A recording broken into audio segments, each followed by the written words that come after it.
A nossa próxima palestra será com o Dr. Marcos Vinícius Reis de Alcântara, que vai falar sobre os desafios para a implantação da Lei 14.133/2021. Estamos esperando só um pouco mais de público, considerando que ainda tem muita gente aí lá de fora, completando o lanche. Completando o lanche não, batendo um papo, né? Porque o lanche acabou rápido, não toma... Acabou muito mais rápido do que a gente imaginava. Então, só batendo um papinho. Pessoal, vamos entrar para que a gente possa chamar o Dr. Marcos para fazer a palestra dele.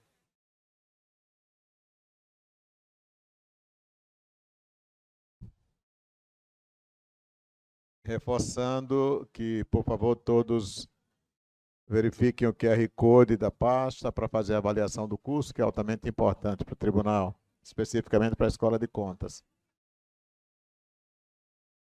Vamos começar? Vamos? Bom, pessoal, então nós vamos começar a nossa segunda fase. E agora nós vamos ter, na segunda fase dessa manhã, né? Nós vamos ter, então, a palestra do Dr. Marcos Vinícius Reis Alcântara.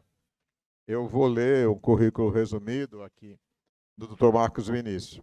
Dr. Marcos é bacharel em Ciências Contábeis pela Universidade Federal de Sergipe, é pós-graduado em Perícia Contábil pela Fundação Visconde de Cairu, em Salvador, pós-graduado em Gestão e de Estratégia de Pessoas pela Faculdade de Negócios de Sergipe, a FANESE, pós-graduado em Licitações e Contratos pela Faculdade de Amadeus, a FAMA, mestrando em Administração Pública na Universidade Federal de Sergipe, secretário de Auditoria do TRT, da 20ª Região, membro fundador do Instituto Nacional de Contratação Pública, membro do Comitê de Governança e Coordenação do Sistema de Auditoria Interna do Poder Judiciário, CIAUD-JUD, membro do Comitê de Governança e Saúde, foi vice-presidente do Conselho Regional de Contabilidade de Sergipe, professor de pós-graduação em licitações e contratos administrativos da Faculdade de Amadeus, professor de pós-graduações em licitações e contratos da Faculdade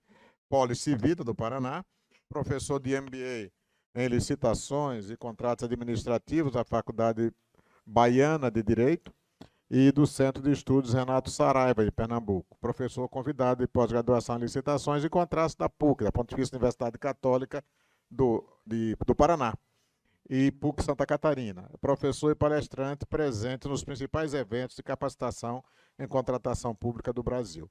É coautor do livro de 101 Dicas sobre o Pregão, editora Negócios Públicos, volume 1 e 2, coautor do Anuário de Licitações e Contratos, 2015, editor de Negócios Públicos, coautor do livro de Licitações Públicas, e homenagem ao jurista Jorge Ulisses Jacobi Fernandes, editor de Negócios Públicos, coautor da Cartilha de Contratação Pública Extraordinária no período do coronavírus, tão atual ainda, né?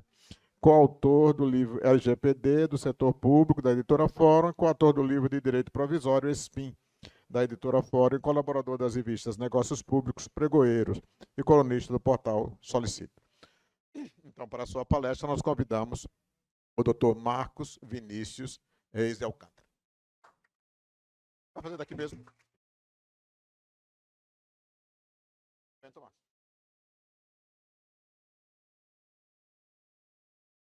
Bom dia. Ela tá bonita aqui, né? Deixa eu só me preparar aqui.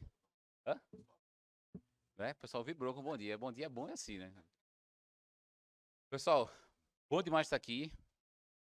E aqui na fila primeira temos dois grandes amigos, o professor Rolim, Wanderson Belo, Deise Telly chegando ali. Ficou na hora. Carla, obrigado pelo convite. Pessoal, antes de falar, eu queria só comentar de um episódio que aconteceu ontem à noite, que era triste até pra gente aqui, para o estado de Sergipe, que foi o jogo do Sergipe com o Botafogo. Absurdo aquele que aconteceu, lamentável. Eu pedi a vocês, carinhosamente, uma salva de palmas para o Sergipe, Clube Esportivo Sergipe. E fez um papel bonito até o final do jogo. Depois, lamentável também o que aconteceu. Bom, turma, já agradeci várias vezes a Carla, agradeci agora a César da entrevista, convite que me foi feito para estar aqui. Estava ali batendo um papo com o Fábio, estou até um tanto quanto constrangido aqui da vestimenta. Eu disse, Fábio, eu vou na loja ali comprar outra roupa, porque Fábio tá numa beca. Eu acho que as piadas do Dr. Carlos Alberto ontem com ele despertaram essa revolta. Ele tá numa beca que, ó. Mas enfim, a gente vai falar aqui sobre desafios. O Luiz Alberto ontem disse: se você trouxer solução para isso, será aplaudido de pé. E olha que desafio maior, né? Disse para ele ontem. Você aumentou o tamanho do meu desafio. Mas de fato é desafiador, né? A gente tem que implantar uma nova lei de licitações e contratos que vai suceder a lei 8666, que iria completar 30 anos. Tá? Então, um marco regulatório, né, de 30 anos vai ser substituído. E a lei do pregão, que tem 20, ia fazer 21 anos, mas tem uma característica interessante, Rolim. Não sei se vocês, colegas, já perceberam. Nunca foi alterada a lei do pregão. Então, é um modelo que veio para ficar. É uma lei que não tem nenhuma alteração. Isso é interessante. Não à toa que o modelo do pregão foi trazido para o modelo da nova lei de licitações. E aí, quando Carla me convidou, eu disse: Carla, tenho falado hoje sobre os desafios da implantação e a gente vai trazer alguns deles aqui. Talvez o maior desafio, alguns pensem que é a regulamentação, mas o maior desafio mesmo é o tempo. É o tempo. E era razoável quando foi concedido. Aqui era razoável quando foi concedido. Renato Russo diria, né, eu vou falar isso no final, temos todo o tempo do mundo, só que agora, para muitos, foi tempo perdido. E a gente tem menos de um mês para tomar algumas decisões. Dá para regulamentar? Tem gente prometendo aí. Regulamento em 30 dias. Sei não. Mas enfim, antes de começar mesmo a fala, esse auditório aqui me traz algumas boas lembranças. Também já há algum tempo se passou. Puxei pela memória hoje, eu acho que eu nunca falei aqui no auditório. Já ouvi muito, mas nunca falei. E uma memória boa que eu tenho daqui, 2005, já faz um tempo, eu estava começando como professor de licitações e contratos. Eu comecei em setembro, outubro de 2004. Estava começando como professor de licitações e contratos e encontrei num evento de licitações com o professor Jacobi em Natal. Fui assistir ao evento, eu fui como aluno pelo TRT, e o professor Jacobi estava naquele evento lá. E ele me disse assim: no final do mês eu vou lançar o meu livro Vademecum de licitações no TCE de Sergipe. Apareça lá. Eu digo: obrigado, professor, eu vou. Aí saí, era uma sexta-feira, Wanderson. Saí do TRT, acho que o Wanderson estava aqui.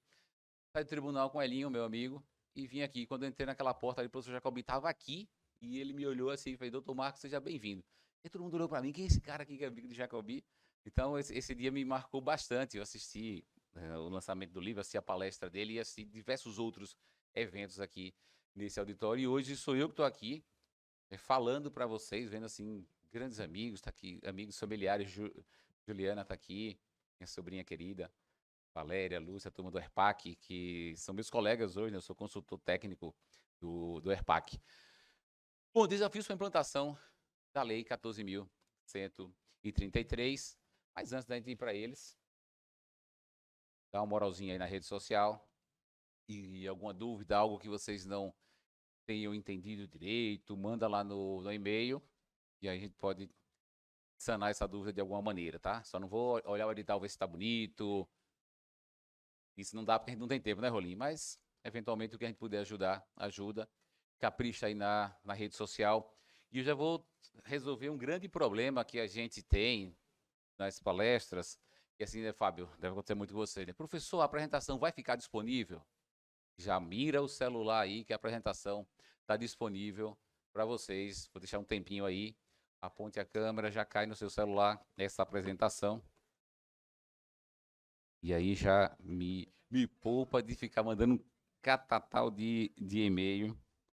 Vou até abrir aqui essa apresentação também, tá? Então, beleza, todo mundo com a apresentação. Tá carregando, pessoal, para vocês aí?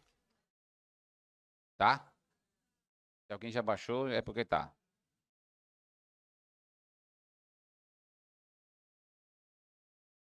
O slide de lá tá cortado, mas assim, a galera de cá já baixou, aí a gente compartilha, tá? Não se preocupa não que no final a gente disponibiliza de novo. Beleza?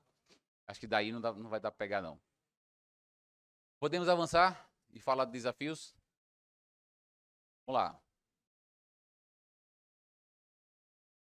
Tranquilo? Foi. Quem está mais distante talvez não consiga, mas alguns já conseguiram. Mas o e-mail e a rede social funciona também, tá? Cobra lá que vocês vão receber essa palestra. Aqui um resumo das qualificações, e França já passou para vocês. Nós vamos falar sobre desafios. E toda vez que a gente tem algo para resolver, algo que é desafiador, algo que nos preocupa, principalmente quando o momento é crítico, a gente fica, e agora o que é que eu faço, né? Por onde começar? Começo por onde? Puxa, o que é que eu vou fazer com tanta coisa? Eu conversei dia desses com os colegas de alguns municípios, a gente falando sobre o plano de contratações anual, um evento bem bacana aqui, desde com toda a sua categoria organizou no Teatro Ateneu. Eu me senti um popstar, né? Num teatro, num palco no teatro, com quase 800 pessoas me assistindo. Maravilha. Depois eu conversei com alguns, professor, esse tal de plano PCA, como é que a gente faz? Eu não poderia dizer para vocês aqui, tendo o Wanderson aqui na minha frente, um grande expoente da contabilidade aplicada ao setor público, que plano de contratações é coisa nova. Porque, meu amigo, se você tem lei orçamentária, você, de algum modo, você pensou em plano de contratação. Mas tá cá, tá a planilha daqui do PCA, o que é que eu faço? Vai preenchendo. Como? Digo, bom, quais contratações você vai fazer ano que vem? Não sei, sabe? Booking, vai ter festa laranja? Vai. Então, tem contratações. Aí, desde me deu até essa dica. Vamos começar pelos eventos que são certos. Porque os órgãos de controle não vão aceitar uma contratação emergencial para você contratar a estrutura do São João, do Carnaval. Ou vocês vão me dizer que o Carnaval foi inaugurado agora, né? Não foi. Então, a grande desafio nosso é por onde que a gente começa? Eu recomendo a gente conhecer a lei. Conhecer a lei mesmo. Você já conhece? Pessoal, desconfigurou um pouquinho o PowerPoint, acho que a minha versão com a daqui, mas dá para entender, tá? Não foi alguma coisa de versão de PowerPoint. A lei ela é gigante, muito grande, são 194 artigos, é coisa pra caramba. Mas a enquete rápida que todo mundo tem feito, quem já leu a lei toda aqui, do 1º ao 194? Levanta a mão forte mesmo, quem já leu. Tá até bom. Quem não leu ainda a lei toda?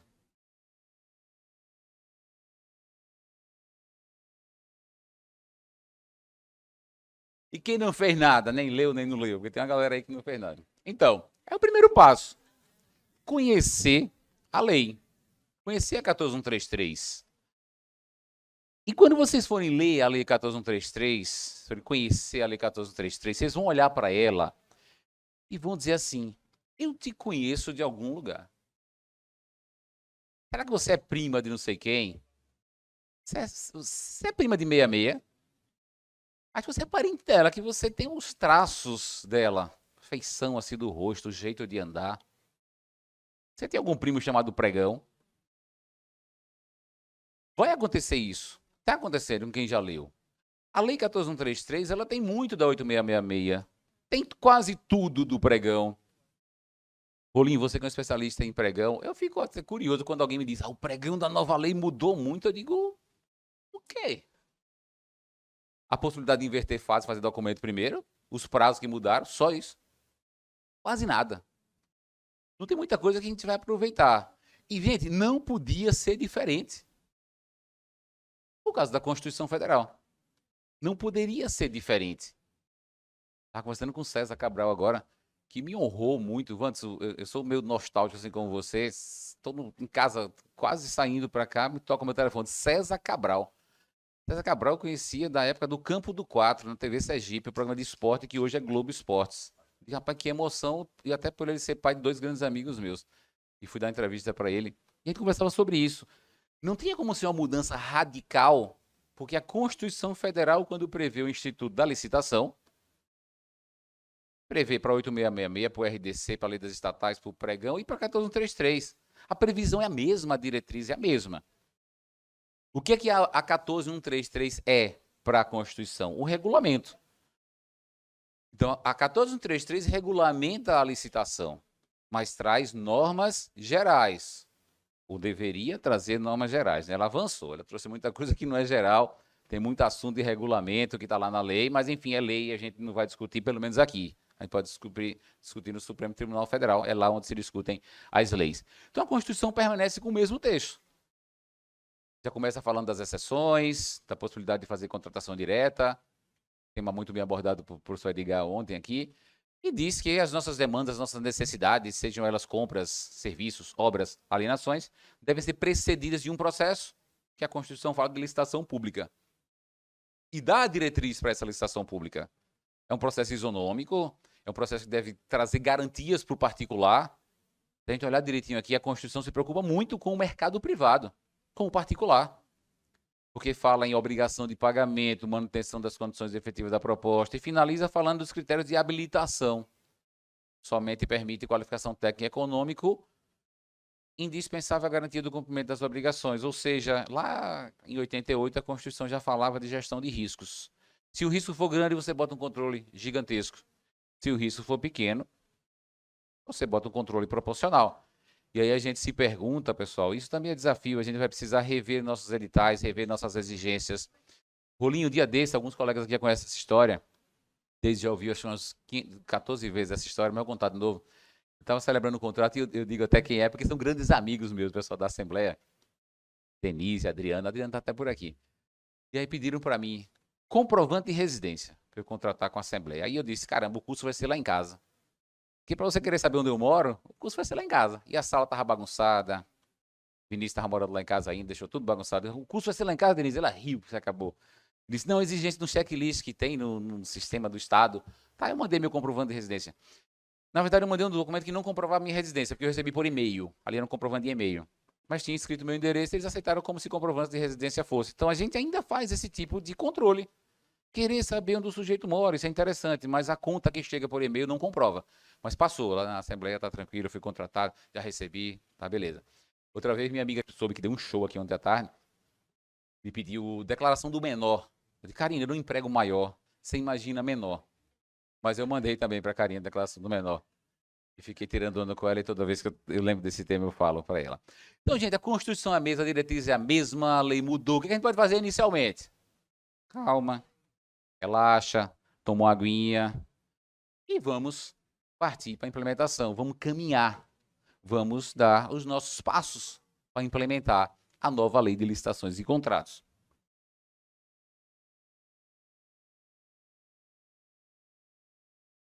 Conhecer a lei significa estudar a lei. 194 artigos, eu não sei se vocês fazem isso, mas eu pego um arquivo, se for em Word, eu dou um Ctrl L e fico procurando palavras. Se for PDF, você dá um Ctrl S, ou na internet você dá um Ctrl F, você procura palavras e regulamento, regulamentação, regulamentar, regulamentará. É citado 51 vezes na lei. Precisa de tudo isso? Não. Veja, eu preciso agora, meu xará Marcos, regulamentar diálogo competitivo. Diálogo competitivo é novidade, novidade novidadeira, como diria nosso brilhante ex-ministro aposentado Aires Brito. Novidade novidadeira, inspirada na União Europeia. Lá na Espanha, segundo meu querido amigo Luciano Reis, com quem eu falava agora há pouco, a Espanha de 2014 até 2021 fez 8 diálogos competitivos. País todo. Então, diálogo competitivo, vamos deixar um pouquinho para lá. Vamos no nosso plano de ação, deixa lá para o final, talvez daqui a uns 10 anos. Se a gente fizer um paralelo, o RDC, que é uma modalidade moderna, muito mais fácil de fazer, tem um feito no estado, um ou dois que a gente fez aqui. Hospital do Câncer e acho que teve um outro. Então, assim, são muitas menções à regulamentação na lei. Quantas de verdade tem que regulamentar? Não sei. Então, eu vou olhar para a lei, estudar, conhecer a lei, ver os regulamentos, pensar assim, de que a gente precisa para implantar? Virou a chave, 1º de abril. 1º de abril é fim de semana, 1 e 2. Dia 3, processo novo. O que eu vou precisar? Precisar instruir o processo. Vou abrir um documento de formalização de demanda. Talvez eu precise fazer estudo preliminar, TR, licitar ou fazer contratação direta. E aí a gente vai buscando ver o que a gente precisa e vai regulamentando. Então vai ver o que a gente precisa. O que já existe? Posso copiar o trabalho do colega? Alguns sim. Um exemplo clássico, pesquisa de preços. Precisa reinventar a roda. Pega a IN do governo federal, tire um ou outro dispositivo que não aplica ao município e acabou.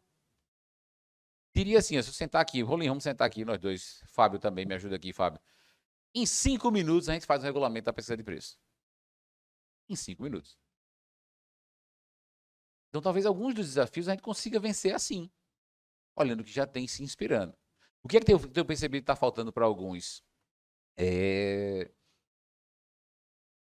De fato, se debruçar sobre os temas e estudar. Não vai cair do céu.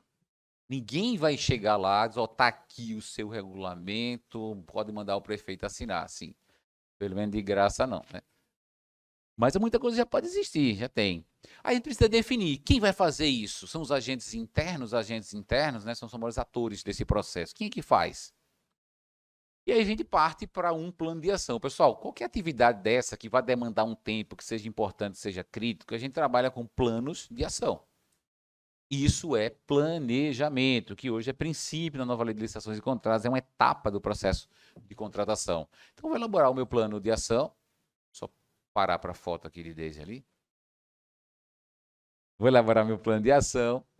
E um plano de ação, alguém um dia me disse, Marco, o que é plano de ação? Eu juro que eu não fui pesquisar. Eu imagino que num plano de ação você tem que dizer o que vai fazer, quando vai fazer e examinar o custo disso. Talvez tenha mais alguma coisa aí no plano que eu tenha esquecido, mas basicamente é isso. Eu lembrei dos TAPs, dos termos de abertura de projeto que a gente faz no planejamento estratégico, mas é basicamente isso. O que é que eu vou fazer, quando eu vou fazer, quanto vai custar. Talvez talvez entre um quem aqui, a gente corrige já aqui. O que fazer, quem vai fazer, como vai fazer, quanto vai custar.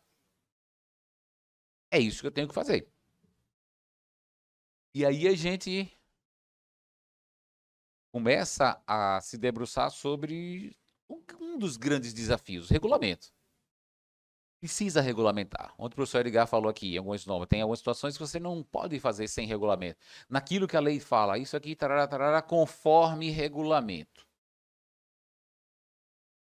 Na administração pública federal, que não é quem está mais avançado em regulamentação, deixou muito a desejar, ficaram preocupados em produzir números e demoraram para regulamentar o essencial.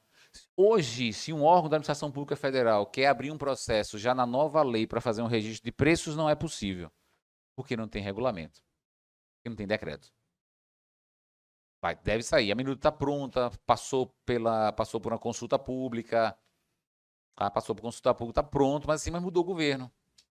Aqui no governo do estado, a minuta está pronta do decreto regulamentador, mas aí mudança de gestão, mudou o secretário, muda tudo, então tem que passar pelo crivo desses outros. Vai sair. O município de Aracaju está pronto também. Então, algumas coisas eu não posso fazer. Eu não posso fazer um registro de preço sem regulamento. Está na lei. Eu só posso fazer com regulamento. E aí vai sair o federal. Eu posso fazer o registro de preço do meu município dizendo que eu estou baseando no federal? No mínimo, você tem que fazer uma norma recepcionando a norma federal. Mas a norma federal ela não se aplica na íntegra para os municípios, para o estado. Tem muito município que fala, posso fazer um copia e cola? Veja, a gente é professor, copia e cola não dá não, né? De repente podia pedir para o chat GPT fazer, né, o seu regulamento, vai que ele faz, está fazendo tanta coisa. Mas não dá o copia e cola. E muita gente fez copia e cola do regulamento de registro de preço federal. E hoje alguns colegas me ligam, professor, eu tenho uma ata de registro de preço, o fornecedor não está conseguindo mais cumprir o preço. Eu posso fazer uma revisão dos preços? Eu digo, o que é que diz o seu decreto? A gente copiou o federal. Eu digo, você lembra que eu te dizia que não podia copiar o federal, que não presta para você? Faz o que agora? Paciência, perdeu a ata. Vai licitar de novo. Mas eu preciso com urgência. Talvez caia uma emergência. Talvez caia uma emergência. Tá? Então a gente precisa pensar na regulamentação. O que a gente vai regulamentar, Marcos? Eu listei alguns temas que eu acho que são sensíveis para a regulamentação. Primeiro, estrutura de pessoal. Marcos, por que eu preciso regulamentar? Eu já tenho lá, já tenho pregoeiro. Ah, já tem. Pregoeiro é do quadro permanente? A lei fala que tem que ser do quadro permanente da administração pública. Pode ser um empregado lá da Prodege do Rio Grande do Sul que você requisitou para cá, beleza. Pode ser um empregado do Banco do Brasil, da Petrobras, maravilha. Agora tem que ter um vínculo permanente com a administração pública. Pela lei não pode ser um cargo-comissão. Como é que estamos aqui com relação a isso? Está todo mundo tranquilo? Todo mundo nas suas administrações tem pessoas do quadro permanente, com expertise em licitação, tá? Não pode, eu brinquei ontem, estou vendo Carla ali, alguns alunos após, eu brinquei ontem, não pode botar o permanente, o nome dele lá e outro fazer, né? Porque isso tem outro nome. Não pode, tá? E aquele que vai só assinar tem que ser muito corajoso, né? Confiar nos coleguinhas. Não pode. Não pode ter laranja em empregoeiro e agente de contratação. Tem que ter do quadro. Se você é um município com menos de 20 mil habitantes, você tem até 2027 para se preocupar com isso. Mas já olhem a agonia de quem tem que fazer agora em abril e não vai deixar para 2027 para resolver isso não, tá? Já pode fazer antes. Agora, isso é uma norma geral ou norma específica? A gente fala daqui a pouco sobre isso. Acho que a norma específica a gente poderia enfrentar numa norma própria, mas tem que regulamentar para isso. Pessoal, tem uma fase importantíssima hoje no processo que é o planejamento das contratações. Eu preciso regulamentar. A pergunta de milhões que vocês muito me fazem, faz também a Rolinha, eu tenho certeza. Professor, eu preciso fazer ETP para tudo? Eu acho que não, mas você tem que dizer isso numa norma sua. Tem que dizer isso numa norma sua. Em que situações você vai dispensar o ETP? Tem que dizer na norma. Porque senão, quando bater o processo aqui do Tribunal de Contas, por que não teve ETP? Ontem um colega na pós, né, Vajão, me disse assim, o TC de Goiás condenou o município que não tinha ETP num processo, já na nova lei. Eu digo, talvez porque o município não tivesse regulamentado, talvez porque aquele processo exigia o ETP, tem que olhar o processo. E como é que faz esses documentos, Fábio? Como é que faz um PCA, como é que faz o ETP, o TR, o documento de formalização? Preciso ter a regulamentação dos artefatos. Eu preciso regulamentar uma etapa importantíssima do processo, não acho que é a mais importante, mas é importantíssima, a seleção do fornecedor. Como é que faz uma licitação? Como é que julga a licitação? Quais são os modos de disputa? Hein, Fábio, como é que faz a contratação direta? A contratação direta diz assim, se for o caso, faz ETP, mapa de riscos, etc. Quais são os casos que faz ou não? Tem que regulamentar a contratação direta, porque é por onde surge. Ontem, Edgar falou sobre contratação direta, teve uma pergunta sobre a dispensa eletrônica. A dispensa eletrônica, pessoal, ela não existe na lei. Ela não existe na lei. Ela existe em regulamentos. Ah, tem a IN 67. Cara, a IN 67 vai lá embaixo, quem que assina? O presidente da República. Manda 0 no seu município. Manda 0 no meu tribunal, por exemplo. Eu aprendi isso muito cedo. Eu gosto de contar histórias, vocês sabem disso. Eu vou contar a historinha, Rolinha. Essa foi divertidíssima. Revela um pouquinho da idade, né? 1994, Copa do Mundo, Brasil campeão. Atuação brilhante lá de Bebeto, Romário e outros. Brasil campeão. Presidente da República se a memória não tiver falha, era Itamar Franco. Não, Fernando. Era Fernando Henrique já? Itamar Franco. Rapaz, eu consegui uma falha na memória de Vantos. Isso é raríssimo. Está registrado, viu? 1994. Presidente da República à noite na televisão disse: ponto facultativo amanhã. Aí eu morava na 13 de julho. Eu vou para 13, tinha trio elétrico lá, festejando. Juliana era criancinha, não me acompanhava nas farras ainda não. Aí fui lá, beleza, dormi tarde. No dia 9 da manhã, toco o telefone. Tinha uma extensão do telefone no meu quarto. Os mais novos, pessoal, antigamente a gente tinha um negócio em casa chamado telefone. Hoje é só celular. Toco o telefone em casa. Acordei com voz de sono. Marcos, tudo bem? Tudo. É fulano aqui do tribunal. Aqui do tribunal, como assim? Vem trabalhar, não? Eu digo, ué, não é ponto facultativo. Quem foi que decretou? Presidente da República. Ele manda nada aqui. Seu presidente aqui é doutor Carlos Alberto Pedreira Cardoso. E ele falou, tem expediente no tribunal. Simbora, em 15 minutos eu estava no tribunal trabalhando. Aprendi rapidinho independência entre os poderes. Poder Judiciário, então meu chefe é o chefe do Poder Judiciário, não é o presidente da República. Serve para vocês, quem assina IN, não é nem o presidente da República, não foi nem o ministro da Economia, foi o secretário de Gestão. Pessoa de muita competência, mas aquela norma serve para o Poder Executivo Federal. Não se aplica a vocês, a menos que vocês digam, eu quero. E aí você usa a norma. E é muito boa a IN 67, cria a dispensa eletrônica, procedimento interessante. Tem um tópico lá que eu não concordo, que é o acesso do controle à estratégia da empresa, mas vocês podem tirar isso do regulamento de vocês. A gente precisa, pode se inspirar no dele. Então, dispensa eletrônica, não tem na lei. Não tem na lei. A lei fala que eu vou submeter o preço que eu conseguir, passar 3 dias no site e ver se alguém consegue um preço menor. Dali vem a inspiração para que eu, em sede de regulamentação, crie a dispensa de licitação eletrônica.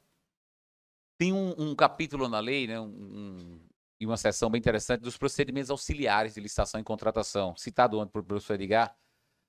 É lá que tem registro de preços, credenciamento, pré-qualificação. Pré-qualificação é fantástica, alguns de vocês já fazem na educação para adquirir merenda escolar.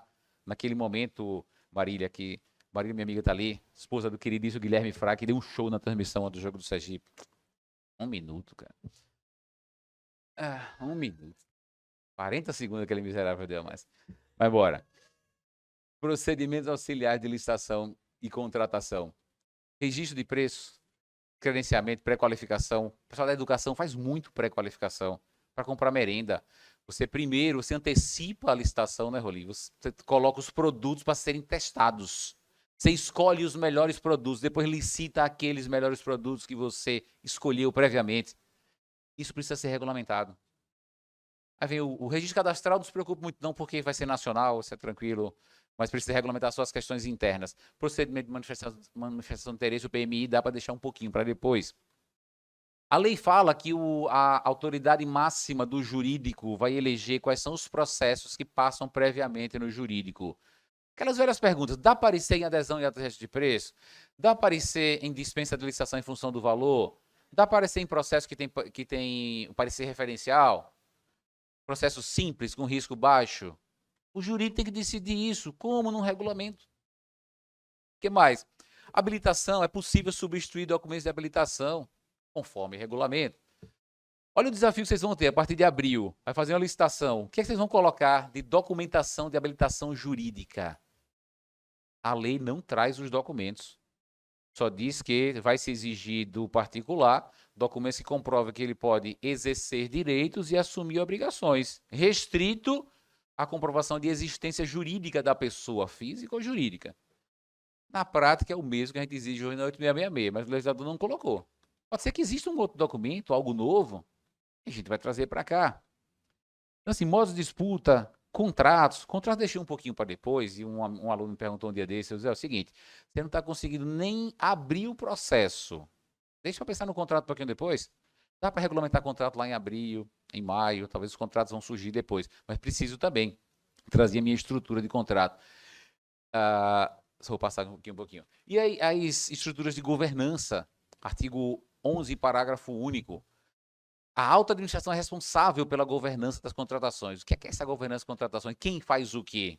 É trazer aquela modelagem de você ter o nível estratégico, e ali que está a galera da governança, o nível tático, que está a gestão, e o nível operacional, que está a turma que põe a mão na massa e faz funcionar. Preciso regulamentar isso, instituir a política de governança, a política de gestão de riscos, definir apetite a risco. Apetite a risco é algo que a gente vai precisar definir. A gente assume ou não esse risco? Dar parecer jurídico ou de controle em processo de dispensa da licitação em função do valor.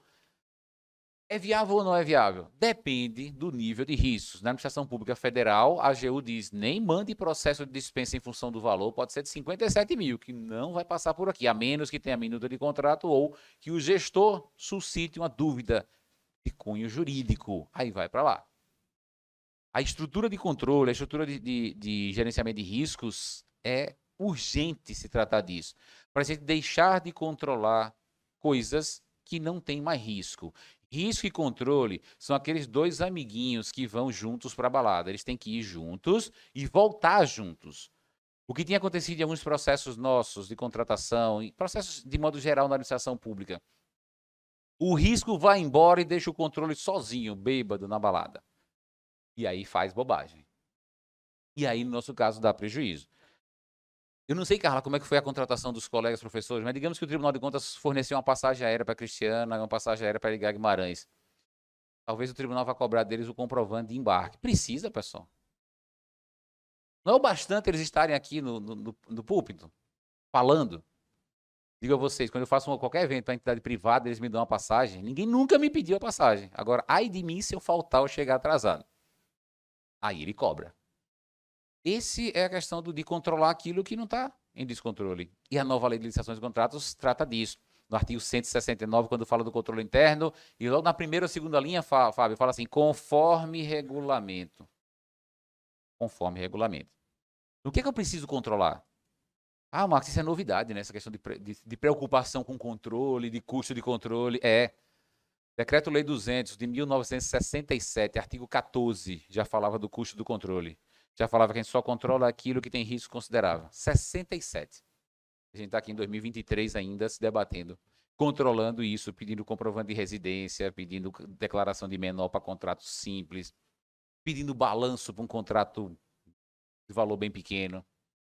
Isso o regulamento vai trazer. Como é que é o processo sancionatório? Como é que processa a fase de recursos? Eu trago esse artigo aqui do professor Hamilton Bonato, e eu não vou lê-lo, mas Hamilton identifica na lei 43 regulamentos que para eles seriam obrigatórios. 43 regulamentos. E ele cita no texto, esse texto que está aí, vocês baixaram a apresentação que está um pouquinho cortada aqui pela configuração, ele identifica outros temas que a lei não fala em regulamentar, que precisa, por exemplo, a modalidade de concurso. Outros tantos. Se a gente somar os 43 que ele identificou com mais esses outros, dá para quase 60 regulamentos. Então, vale aqui como um dever de casa. Agora, Marco, coisa pra caramba. Faz o quê? Bora eleger prioridade.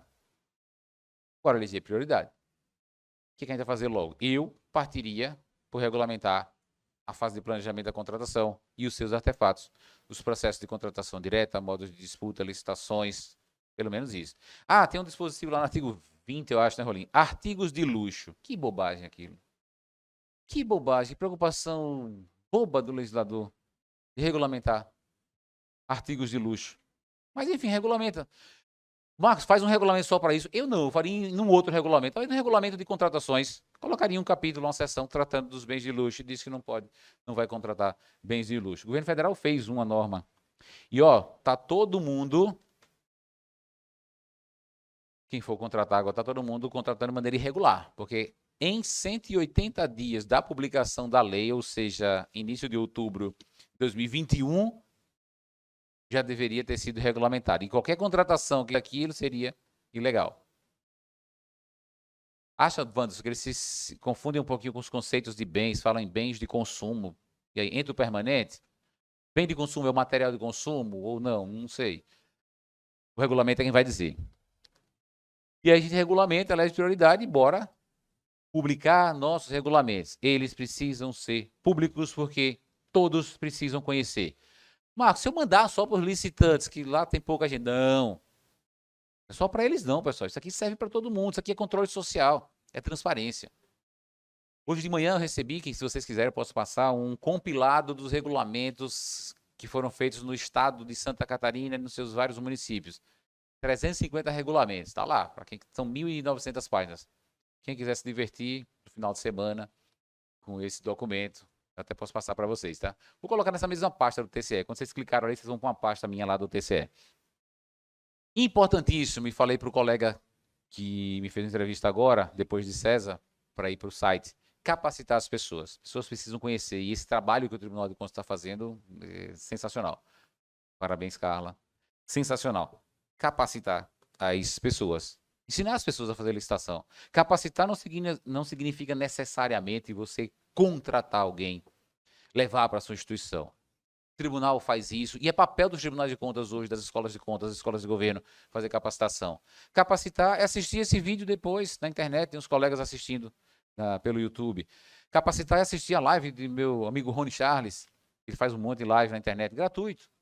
Capacitar é ler um artigo, fazer pesquisas na internet, isso também faz parte da capacitação. Vocês, servidores, não fiquem esperando só que a sua administração capacite. Capacite também. Ah, mas ele não me capacitou, eu posso fazer errado. Não. Talvez você use isso como um atenuante quando você estiver sendo acusado de algo irregular que aconteceu no seu processo de contratação. Talvez seja um atenuante. Mas busquemos a capacitação. Outra questão que eu destaquei aqui, até curioso, convencer as pessoas. Porque muda a cultura, e mudar a cultura é complicado. Quando os colegas que moram em centros mais avançados diziam assim, por que não fazem licitação eletrônica? Não tem internet lá não no seu estado? Tem, o estado inteiro. Vou fazer uma brincadeira com o Vance, como diria a Vivo, né, Vance? Até em Pacatuba, né? Propaganda da Vivo, que esse cara pegou uma briga com a Vivo por conta disso. Tem, sim. Mas precisa mudar a cultura. Vocês que têm os pais com a idade um pouco mais avançada, talvez vocês já passaram por isso. A minha mãe faleceu ano passado, mas há uns 3 ou 4 anos atrás, cheguei na casa dela e precisava pagar o condomínio. Mãe, peraí que eu tô conversando. Pô, vou pagar o condomínio. E eu peguei o código de barra no celular e ela ficou assim, mas filho, como pagar o condomínio? Cadê o caixa do banco? Cadê o dinheiro? Cadê? Mãe, é tudo por aqui. Ela fingiu que entendeu, porque ela não entendeu. Ela fingiu que entendeu. Isso é choque de cultura. Ela tem internet, mas não funcionava. Acontece muito. A vida inteira eu fiz assim. Poxa, é mais fácil, tá tudo certinho, redondinho. Os fornecedores são daqui, né, Rolim? É tudo local. Você liga, tem um problema, resolve. Gente, eu entendo tudo isso, porque é a mudança de cultura. A gente passa por isso, né? Meu amigo Fábio foi citado ontem, elogiosamente, pelo conselheiro aposentado Carlos Alberto, né? Fábio estava me contando agora o desafio de fazer uma dieta, né, Fábio? É mudança de cultura, de hábitos alimentares. Eu estou precisando voltar a adotar a minha postura de atleta. Tem que mudar a cultura, porque ficar na cama deitado é bom pra caramba. Aí aquela moça ali fica, bora correr, bora correr. 9h30 da noite, domingo, eu tava na orla, correndo. De que eu joguei pedra na cruz. Mas foi boa a corrida, excelente. Depois tem a aguinha de coco, uma tapioquinha. É convencer as pessoas que é necessário fazer. Um grande amigo meu, colega de tribunal, Marcos Xavier, foi diretor de TI, dizia assim, ó, a gente faz as coisas por duas maneiras, ou no amor ou pela dor. O tempo de fazer pelo amor passou, que temos 2 anos para isso. Agora vai na dor, meu amigo. Agora vai ter que ser mesmo dessa maneira. Alguns fizeram lá no amor, alguns conseguiram. O estado do Paraná, desde o ano passado, já regulamentou. A turma está lá já nessa fase de convencer, de capacitar, e já estão praticando as novas regras. O Senado Federal fez licitações recentemente, as primeiras. O professor Vitor Amorim conduziu esse processo lá. Fantástico. Pergunta que é muito interessante, muito pertinente, e talvez eu precisasse ter um grande amigo aqui na plateia, Danilo Falcão, DF, não sei se ele estava, ele não está por aqui não. Se tivesse, já tinha ouvido, né, que Danilo fala baixo, né? Danilo já teria dado um grito aí. Danilo Falcão é que diria isso aqui. Mas como é que é o regulamento? Veja, precisa lei?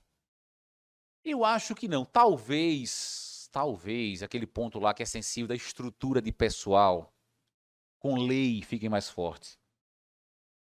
Porque aí é um desafio do município dizer, ó, essa lei 14.133, nesse ponto aqui, é norma materialmente específica.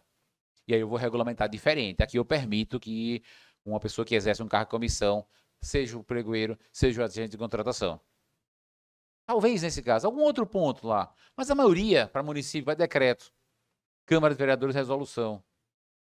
Esqueci resolução aqui. Decreto. Portaria, não regulamento portaria. Portaria você designa, você nomeia, você cria grupo de trabalho. Portaria não. Instrução normativa. O governo federal faz. Mas você não tem instrução normativa. Cria, pode ser que você tenha. Mas você já tem um decreto. Você já tem outros atos normativos. Edital. Regulamento em edital? Regulamenta. Edital é regulamento. Edital é regulamento. Tá no vídeo lá que a gente gravou agora com o César sobre isso. Edital é regulamento. Agora, é precário. Você já imaginou você, em cada licitação, você criar um regulamento? Mas no primeiro momento, virou a chave, tem que fazer a licitação. Não tenho. Excepcionalissimamente, coloque as regras no edital. Mas, em paralelo, já que você escreveu as regras, já pega aquilo ali, Ctrl+C, Ctrl+V, abre um arquivozinho no Word e começa a trabalhar o seu regulamento. Excepcional, mas o edital é um regulamento. O edital faz linha entre as partes, o edital é a regra, né? Alguns dizem que o edital é a bíblia da licitação. Posso, excepcionalmente, sim, regulamentar em edital. Quem que regulamenta? Cada um no seu quadrado. União, estados, município. Acho que tem dispositivo na lei que a União vai regulamentar. Por exemplo, o cadastro de fornecedores, o registro cadastral, tem o unificado, o Portal Nacional de Contratação Pública. Mas o restante, cada um faz o seu. Posso pegar o do coleguinha? Pode, para inspirar. Pegue como inspiração. O copia e cola não funciona. Só se a estrutura for exatamente, rigorosamente a mesma. E o regulamento é o momento da gente crescer, da gente extravasar, de você trazer uma novidade. Vejam, eu nunca tinha visto isso, mas um regulamento que a gente está trabalhando, que fala sobre o processo da contratação direta, eu coloquei o seguinte, Rolinho, olha que legal, veio na cabeça a inspiração, baixou um santo na hora. E aí veio a inspiração dizendo assim, ó, você vai abrir um processo de contratação direta. Se ele tiver até tal valor, a gente elegeu alguns limites de alçada, se não me engano até 10%. E o preço que você apontou no plano de contratações, se o plano aponta o preço para o produto, ou ainda contemporâneo, você vai fazer a dispensa eletrônica sem precisar fazer a pesquisa de preço. Pegue o preço que você botou no plano e jogue como preço estimado da sua demanda. Veja, é possível isso, Marcos? É. Pesquisa por telefone, é possível? IN 01/2022 do Governo do Estado de Sergipe. Está lá, ele permite a pesquisa por telefone. Ato DGGP 253/2012 do TRT, permite a pesquisa por telefone em alguns casos. Isso é o regulamento, porque a lei não disse como faz. Alguns olham para a lei, Lúcio, e veem assim, o legislador não me disse como faz e lamento. E eu olho para isso e digo, cara, que massa. O legislador disse assim, Marcos, faça como você quiser de acordo com o seu regulamento. E é assim que a gente consegue trazer novidade para a administração pública. Quem está na administração pública há algum tempinho, se eu perguntasse assim, quais foram as grandes novidades que a gente teve num passado recente na administração pública, em contratação pública? Adesão a atas de registro de preço e pregão eletrônico. Procure na lei onde é que está isso, nas leis anteriores. Tem, Rolim, na lei, adesão à ata de preço? Não tem. Tem pregão eletrônico na lei 10.520? No artigozinho Michuruca que o caput foi vetado, o artigo 2º diz assim, poderão ser utilizados recursos de tecnologia no pregão. Aí o regulamento criou o pregão eletrônico, a ferramenta que a gente mais usa no Brasil hoje para realizar contratações, surgiu de um regulamento. O procedimento que a gente usa muito nas contratações, que é a adesão à ata de preço, surgiu num regulamento desafiador, ousado. Então vejam que oportunidade a gente tem quando o legislador nos diz regulamente, à sua maneira.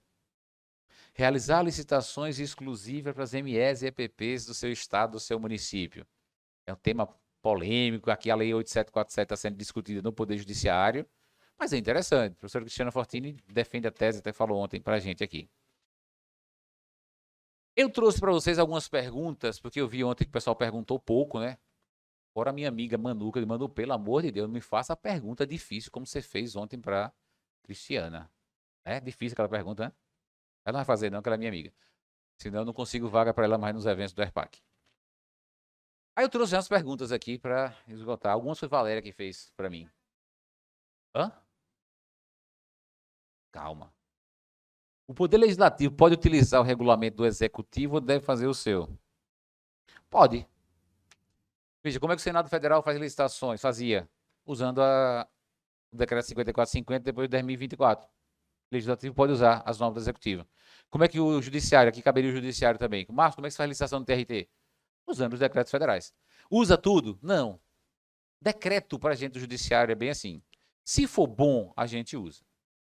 Se não for legal, Vandes, é decreto é ato do Poder Executivo. O Judiciário faz muito isso, em normas.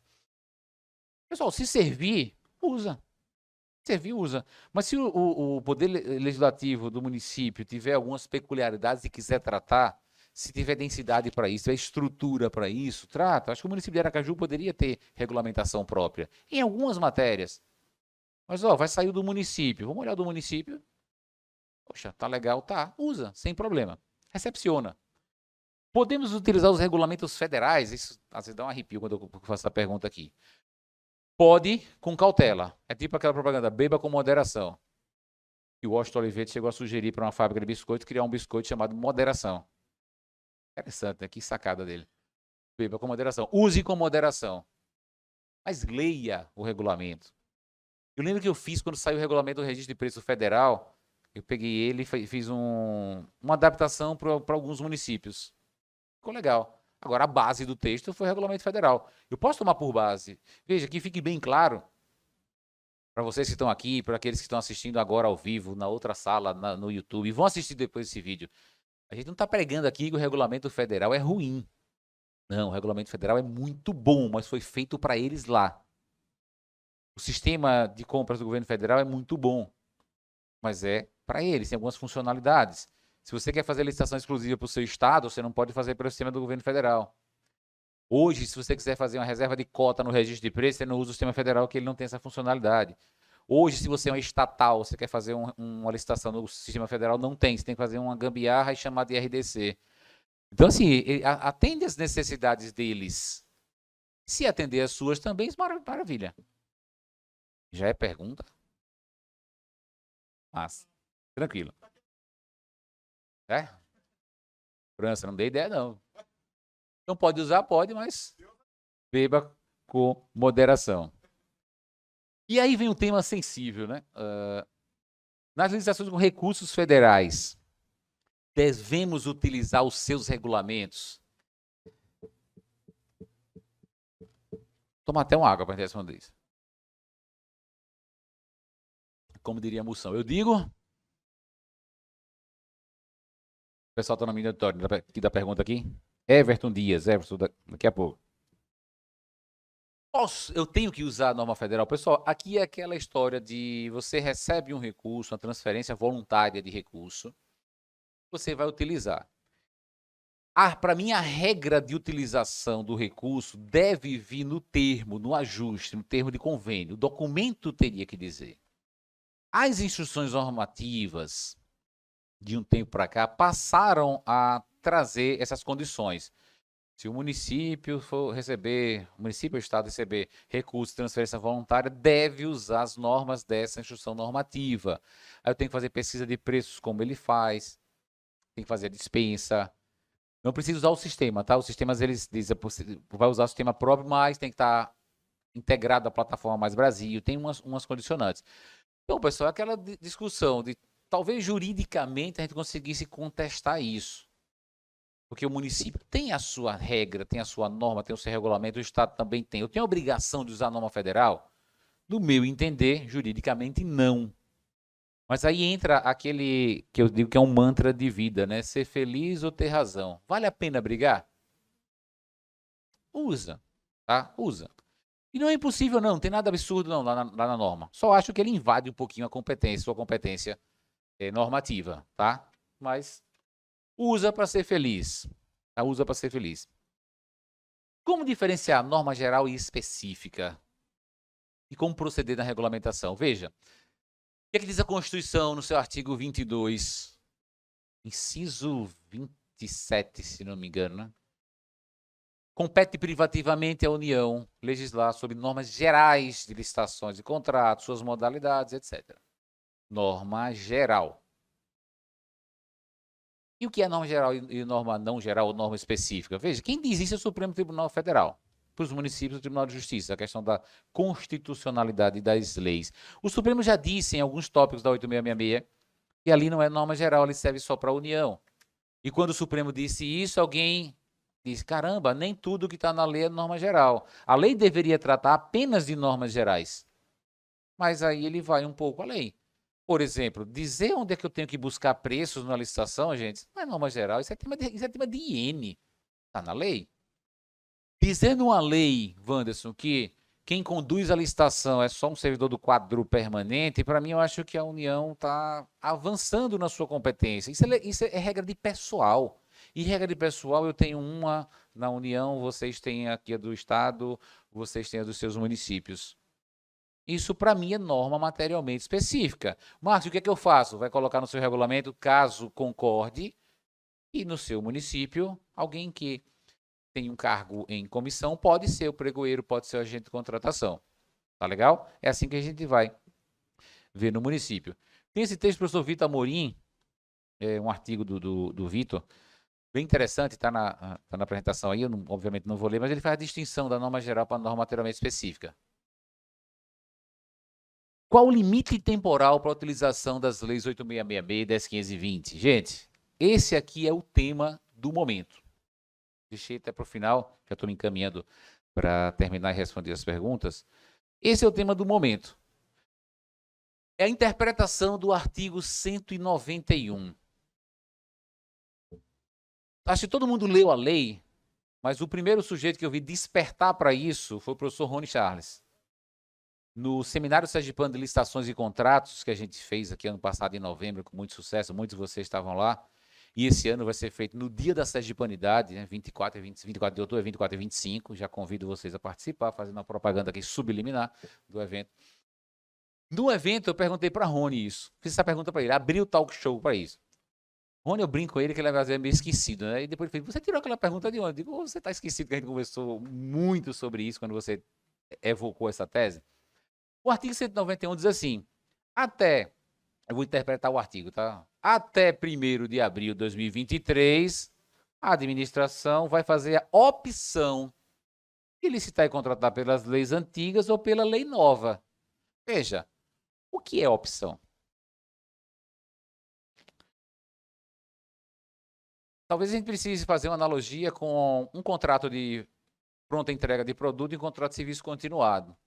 Ou um ato assim, Lúcio, ó, quando você chegar lá no TCE, vá lá e aperte a mão de Lúcio. Isso é um ato que eu faço agora, começa e acaba o aperto de mão.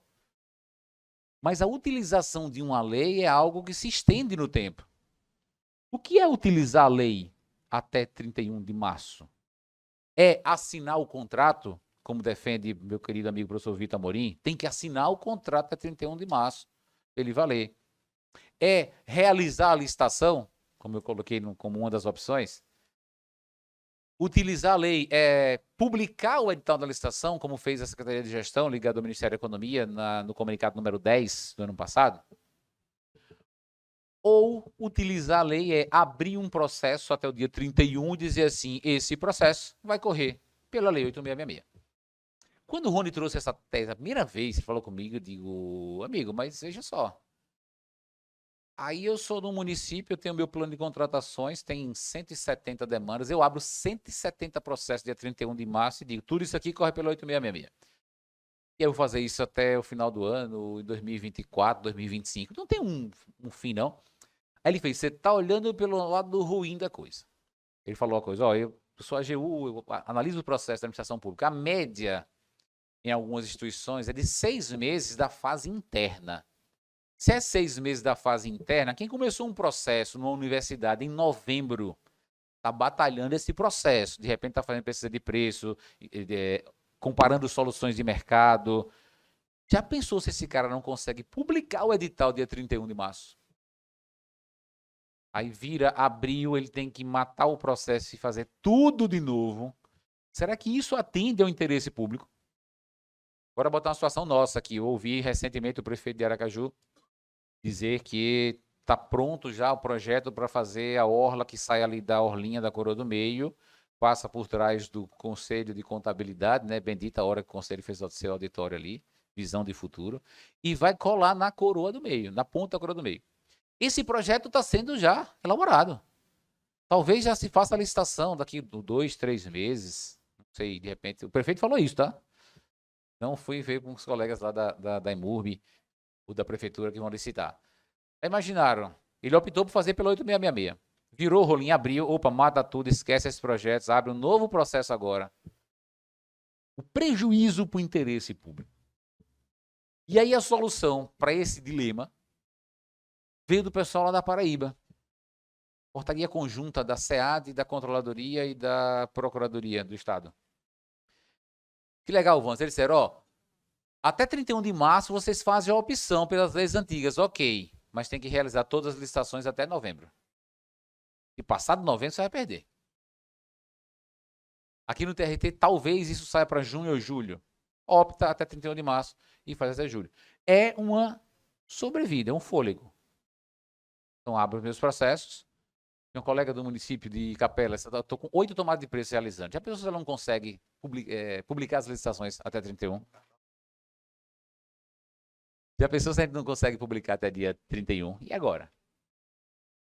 Então, isso aqui é o tema do momento, pessoal. E vocês vão ter que decidir isso, tá? Vocês, na verdade, quem é o comandante do barco onde vocês servem. Prefeito, presidente da Câmara, o secretário, vai ter que tomar a decisão. Eu partilho dessa ideia, e aí saiu o parecer da AGU, que é um parecer de Rony, que foi já ratificado pelo advogado da União, nesse sentido. O TCU puxou para ele o tema, já saiu o parecer da unidade técnica de auditoria, cuidado, colegas, não saiu a acórdão do TCU. Muita gente colocou na rede social, o TCU disse que pode. Não, ali é o parecer da unidade técnica do TCU, assinado pelo competentíssimo auditor do TCU, Márcio Mota, que não é ministro. Me deu mais 10, Carla? Beleza. Ixi, eles vão me dando ousadia, viu? Não digo nada. Então, o parecer de Márcio Mota, grande amigo, até falei com ele essa semana, é o parecer da unidade técnica, na linha do parecer da AGU. O parecer muito bem construído e por alguns foi lido e não interpretado. Alguns interpretaram que tem que fazer as licitações no portal com o projeto. Não foi isso que Márcio disse, não, pessoal. Lei direito. O TCU vai se manifestar numa quarta-feira. Não foi agora dia 1º. 8 ou 15. Vamos fazer um bolão aqui. Para mim, dia 15 sai o acordo do TCU, vai para a sessão do TCU. Quero crer que o Tribunal de Contas acate o parecer da unidade técnica e o parecer sugere um marco temporal para que as licitações sejam realizadas. Sei lá, tem que realizar a licitação esse ano ainda. Eu acho razoável. Acho razoável. E vocês podem fazer isso, mas eu tenho que esperar o TCU? Não, não. Tem que esperar o TCU, não. Vocês podem, tem muito estado, muito município acatando a tese da AGU e fixando só o marco temporal. Vocês vão dizer, se você abre um processo agora no mês de março, quando é que vocês conseguem licitar? Ah, Marcos, depende, varia, abril, junho, setembro. Bota uma data confortável que você consiga licitar todos os processos que você abrir. Agora, eu sugeriria colocar até o final do ano. Até 31 de dezembro tem que realizar as licitações. Aí, meu amigo, não vamos falar em virar a chave, não. Tá? E aí, pra gente finalizar, Carla, não vou usar o tempo todo que você me deu, não, é só dependendo das perguntas. E se não der tempo, eu tenho que fazer plano de contingência. Isso é gerenciamento de riscos. Como diria, não sei quantos que o político dizia, alguma coisa na veia, né? Emprego na veia, gerenciamento de risco na veia. Plano de contingência, pessoal. E muita gente vai ter que fazer isso. E agora, Marcos, não deu para regulamentar. Eu já tenho as dicas, né, antecipadamente. Dá uma olhada no que vocês precisam, de fato. Vai virar abril. Os processos que você abrir depois de abril, bem redundante, terão que ser abertos na nova lei. Marcos, você não falou nada ainda de prorrogação aí da lei. Eu não quero dar ideia disso, não. Teve um artigo no Estadão essa semana clamando pela prorrogação. Mas, pessoal, a gente está nessa agonia hoje. Se prorrogar 6 meses, Carivaldo, daqui a 6 meses vai estar a mesma agonia. Chega, vai entrar em vigor o mês que vem. Hein, Valério? Joga de abril para outubro. Em setembro vai estar essa agonia. Vai ter essa agonia de... Mesma coisa. Eu rogo que não se prorrogue. Vai ter que sair por medida provisória, não dá tempo de você tramitar uma lei. Então, olha o que vocês precisam. Pense num processo de contratação. O que a gente precisa? Como é que está na lei? O que eu tenho que regulamentar? Eu tenho que escolher algumas coisas. E trate desses regulamentos. Porque o nosso maior desafio está aqui, é o relógio. Se Renato Russo aqui estivesse, entendesse de licitação, Rolim, lá em abril de 2021, ele diria, temos todo o tempo do mundo. Possivelmente hoje ele diria, não temos tempo a perder. E se nós não perdermos esse tempo, a gente vai chegar dia 1º de abril, comemorando isso, celebrando que não foi tempo perdido. Porque há 2 dias em que nada pode ser feito, ontem e amanhã. Então hoje é o dia para você fazer um monte de coisa. Viver, celebrar, regulamentar, usar a lei. Ok, pessoal? Parafraseando aqui o Dalai Lama, dando uma interpretação para ele. Muito obrigado a vocês. E daqui a pouco tem o show de Fábio.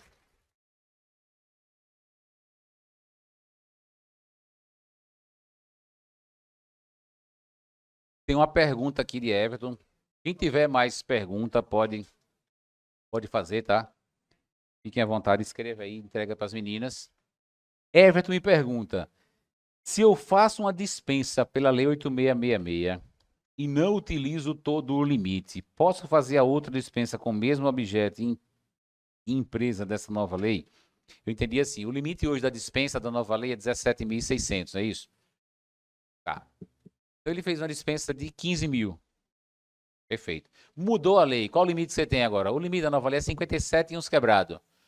Você, até o final do ano, Everton, você não pode contratar mais do que 57 mil, aqueles quebradinhos que está lá, com dispensa de licitação em função do valor. Eu entendi aqui que era dispensa em função do valor.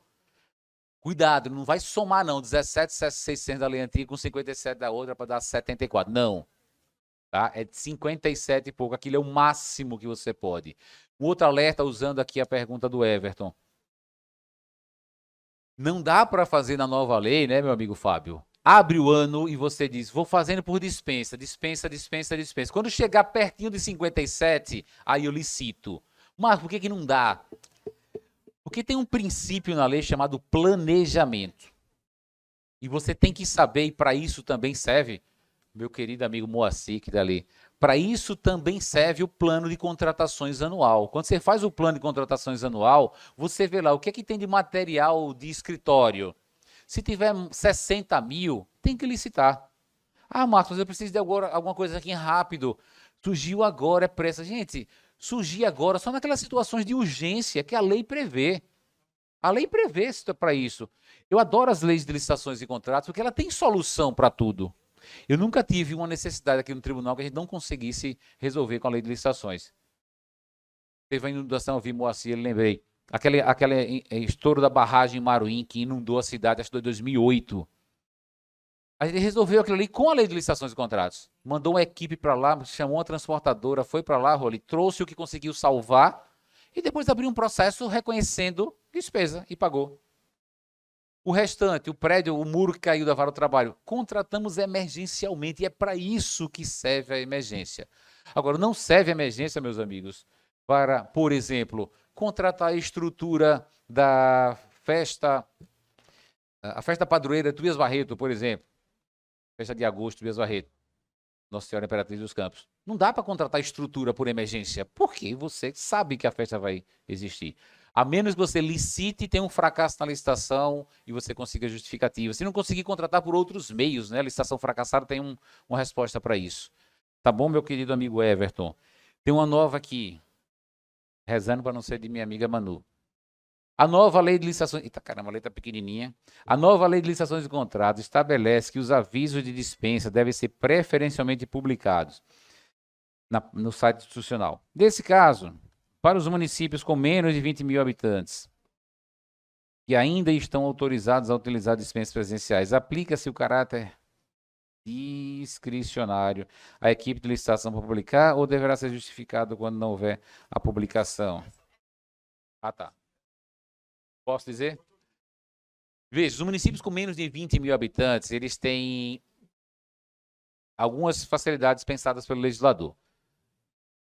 No que pese, talvez o critério não seja o mais adequado, porque quem foi que disse que o município com menos de 20 mil habitantes tem necessariamente dificuldade de acesso à internet, dificuldade com estrutura de pessoal? Eu já vi municípios gigantes, capitais de estado, que não tem quadro próprio para as licitações. E já vi município pequeno que tem. O município de Canhol, por exemplo, Pregoeiro, meu amigo Fábio. Município pequeno, com menos de 20 mil habitantes. Tem estrutura. Já vi município com menos de 20 mil habitantes, uma estrutura gigantesca de internet. Tranquilo. E faz as licitações eletrônicas. Mas indo para a pergunta da colega aqui, a lei dispensa para esses municípios, ou pelo menos retarda a obrigatoriedade para 6 anos. Então, você pode continuar com pessoas exercendo de cargo de comissão conduzindo as licitações e você pode não utilizar os procedimentos eletrônicos. Então, nesse caso, pode sim, mas só trazendo a contribuição. Os outros municípios e até estados, União, podem sim continuar fazendo procedimentos presenciais. A lei não acabou o procedimento presencial, ela pede preferência, preferencialmente eletrônico. Se tiver justificativa, faz presencial. Até bem pouco tempo atrás, Renato Russo diria que poderíamos mudar o mundo, né? Tá na música dele, mas até bem pouco tempo, os postos de combustível de Aracaju não iam em licitações eletrônicas. A gente fazia aqui, Rolim, dava deserto. E ele dizia, cara, a gente não vai em licitação eletrônica, eu não tenho quem opere o sistema, é caro para a gente manter essa estrutura. A gente tentava o eletrônico, dava deserta, aí depois fazia o presencial ou contratava direto pelo artigo 24.5. Enfim, essa é a resposta aqui para o colega, que eu não vi o nome aqui. Não vi o nome de quem foi. Tem mais uma? Quem é que deu aviso aqui, França? Já acharam a chave do Chevrolet? Pergunta de Lúcio. É você, Lúcio? Já vem bomba. Já vem pergunta difícil. Utilizando a pergunta de Everton, se o valor ficar adstrito aos 17.600, com o 57 da nova lei, estaria juntando as duas leis, mesmo com o encerramento da antiga? Ele fez 17.600. O que é que resta para ele agora? Aproximadamente 40. E o limite da nova lei é 57. Ele usou 17, sobra 40 para fazer na nova lei. O que não pode é 17 de um a 57 de outro, aí você vai fazer fracionamento de despesa. Mas ao final do ano, se você não ultrapassar os 57, beleza. O que não pode, Lúcio, também? Usar o limite da nova lei, porém instruir processo como se fosse a lei antiga. Aí você está fracionando, porque você fez dispensas da 8666 acima de 17.600. Mas se você fizer até 17.600 na nova lei e os 57 e não chegar a ultrapassar os 57 da nova lei, beleza, tranquilo.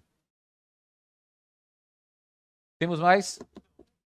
Então, pessoal, de novo, muito obrigado. E agora, qualquer bobagem que eu fiz, Fábio vai corrigir.